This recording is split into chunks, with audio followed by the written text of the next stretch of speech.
Bahati, mimi mama yako nakuja mbele yako kukuomba msamaha. Mtoto uliambia mama yako alikufa na si hata kupenda kwa hao watu pia wakwambia, kwa sababu mimi nikusana nikakupeleka Children's Home. Kwa sababu yenye nikupeleka Children's Home sikuwa na uwezo.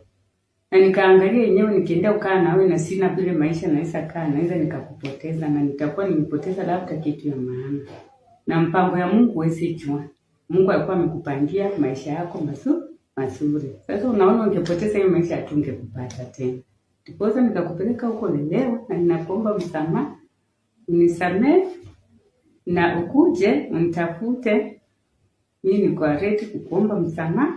Hata kama ni wapi tiene kila kitu tufanye na nijue kweli wewe ni mtoto wangu. Kwa sababu nikikuona hata kwa TV, mimi nasimama tu kwa kichwa, kwa yangu nafikiria vitu ni mtoto wangu. Inasindia kinisumbua, yani kila siku hii kitu inanisumbua hata nashindwa nitakupata aje. Sina uwezo wenye nitaenda nikutafute, nimeshindwa vile nitakutafuta. Nimekuwa tu bahati nzuri ndio nione huyu pastor pia akihubiri pale.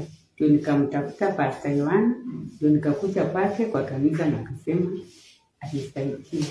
So Bahati nakuomba kumsamehe.